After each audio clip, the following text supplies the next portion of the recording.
Okay, viewers, so we're back. Now, when you're putting on the adhesive, be sure to put it on the panel, not on the wall.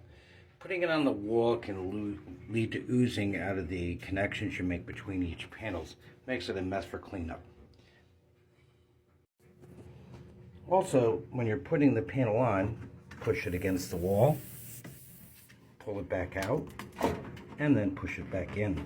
Have your level ready to plumb the panel to make sure everything is going all right. Dead on. Now sometimes when you nail, now I'm using this brad gun, so they're smaller gauge nails.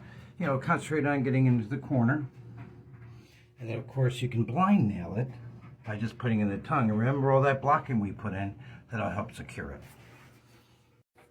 Also a great idea to have paper towels around, one to set the tools on. And you know, caulk guns, even though I've released the lever here, tend to ooze.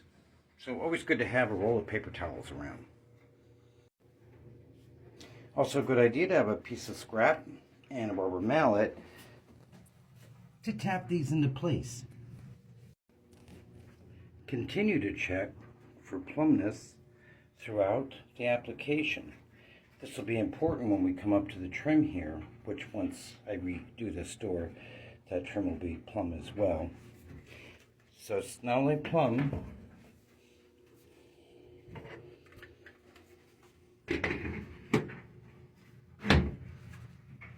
it's also level. Let's see if I did that right. I'm sorry, level. Okay, be back. A couple of things about more layout. So this piece here was ripped down. And the reason for that is because I measured the distance between this corner and, well, I should say this corner and this corner. These panels are 7 inches wide. I'd like to have the same amount of space at the end of the run, same here as I would have down there.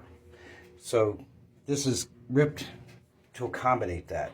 In addition, that word scribe, somebody brought that up to me in one of the other videos. Scribing is important. Now, when you're turning the corner, you know, your corner might be out of square, it might be out of plumb, it also might be bowed. So you just simply take a pencil and you scribe it. Just run the pencil down. I'm going to go all the way down to where the gap disappears. This will also help me plumb it because I already put the level up there and it could go to the corner a little bit more. Table saws also make great work tables.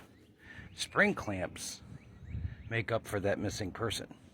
So we're going to take our belt sander here and just sand off this line so we get a custom fit. And now we'll just finish off the edge by sanding it with a pump sander. By the way, it comes with its own bag. Bag's not going to work if you don't use the puncture plate to put holes in the sandpaper on the bottom. Okay, so a good fit. It's plumb. And it's always a good idea to have some of this stuff on. We call this painter's caulk. And you would put a bead of that in there and then squish the panel into it and then wipe it out. So it's always good to have a bucket with a rag nearby just to clean up as you go. I got a viewer I brought up earlier, you know, how tight the cuts were to the boxes that I made. But again, templating or scribing, carry this line here, carry this line across, bring it over to here, and you have your center.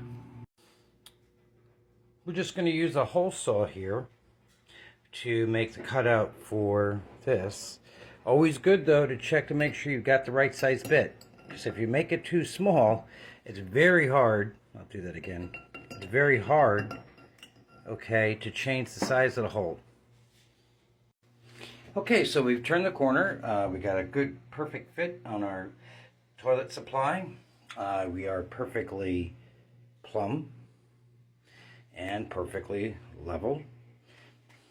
And now we're just going to continue down the wall. So we'll check in with you later.